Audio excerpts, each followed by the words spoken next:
If you're going to build out an electrical system for a camper, then there's one thing you need before you even touch a wire, and that's the right tools. Now, you don't need a ton of really expensive tools for this, but you do need to make sure you have the right ones to make safe and solid connections on various size wires. This week, I was building out this electrical system here that's going to go inside a camper van. I'm going to take you through exactly what tools I used along the way to get this whole system built out. From working with the large 2-aught or 4-aught wires that are going to the batteries or inverters, to working with smaller wires, here's everything you need. Let's get into it.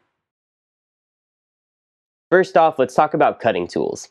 You're probably going to want at least 2 different sizes of wire cutters. This is the pair that I grabbed the most. I'd say they're kind of like a middle ground size in terms of wire cutters. They're good for small wire up to about an 8 gauge wire. Now, real quick aside on when I talk about wire gauges or wire sizes, with wire gauge, a smaller number actually corresponds to a larger wire. So a 2 gauge wire is a lot bigger than, say, an 18 gauge wire. Okay, back to the tools though. This is the pair of wire cutters that I reach for the most. What these can't handle though is the really large wire, the 2-aught or the 4-aught wire.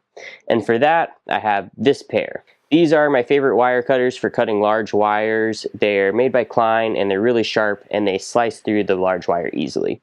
They're also what I like to use for stripping off the insulation when working with those large wires. I also find it handy to have a really tiny pair of wire cutters, or sometimes you'll see these referred to as side cutters, and I use these primarily for cutting off zip ties, but they're just handy to keep around. Next up, stripping tools, and this is what we use to get the insulation off the ends of our wires to expose the bare copper that we want to connect to. The most common style of wire strippers is probably a little pair like this, and these have different curved sets of teeth on them for the different size wires. And you put your wire in the size that corresponds, you squeeze them and twist them a little bit, and that cuts through the insulation of the wire without cutting the copper on the inside, and then you can pull off the insulation. I don't typically use wire strippers like this very often.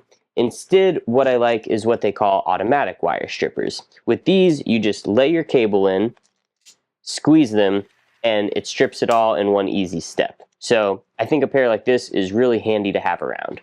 These work for wires up to about 10 gauge. For anything larger than that, I usually don't use a special stripping tool, but I usually just use my wire cutters to strip them.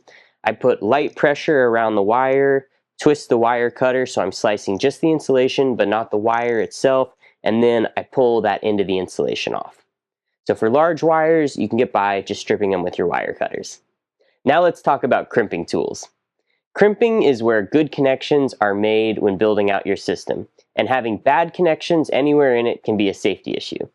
First, let's talk about the tools for working with the large wires. This is a lug crimper, and this will crimp a lug or a connector onto our wires of various sizes, but this is what we're using all the way up to the really big, like 4-aught wires going to, say, a 3000 watt inverter.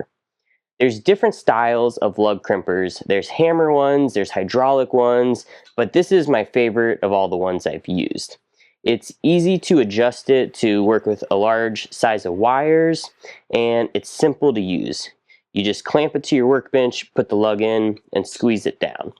This one's good for 10 gauge, all the way up to 400 MCM. I don't use anything that big. The biggest wire I typically use in one of these systems is a 4-aught gauge, and this handles that with ease.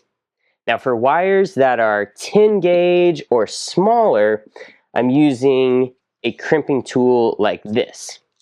This will crimp a heat shrink or a standard insulated connector onto wires of various sizes. This one goes from 22 gauge to about 8 gauge, and it's grouped into 4 different crimp settings for that. Now when looking at crimping tools like this, you'll see there's 2 different kinds. There's a single crimp and there's a double crimp. The difference is what type of connector you're supposed to use them with. Single crimps are for heat shrink connectors, and double crimps are for a standard insulation, one that doesn't shrink with a heat gun.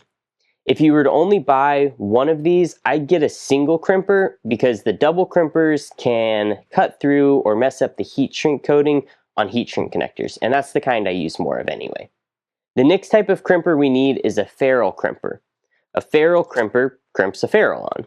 A ferrule is a small, thin metal tube that goes over stranded wires to keep them all grouped together, so that when you're putting those stranded wires into the terminal on a device, they all stay together and they don't get out of place. Putting ferrules on stranded wire is an important part of making good connections.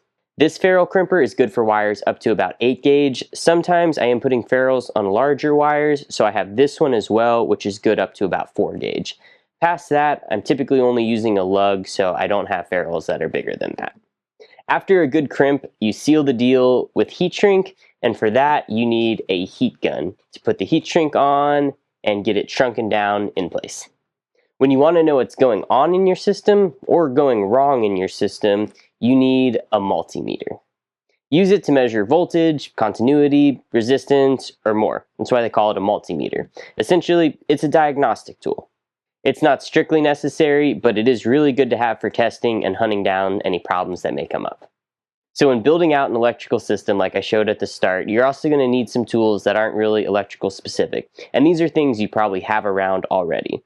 So you'll need some screwdrivers. In particular, I really like this electric screwdriver. Just has button for forward, button for back. You can switch out the bits in it, and I just find that really handy and saves the wrist. You'll also need some wrenches and a socket set. You could probably get away with one or the other, but I tend to use a little bit of both. The next thing I'd recommend is a torque wrench. So a torque wrench is a wrench where you set a specific torque on it, and then you twist it till you hear a click, and that lets you know you've reached that torque. This is particularly important with electrical components where the internals could be fragile, and over-torquing something could cause you to break something inside that component. Whereas under-torquing it could lead to a connection that's more prone to rattling loose.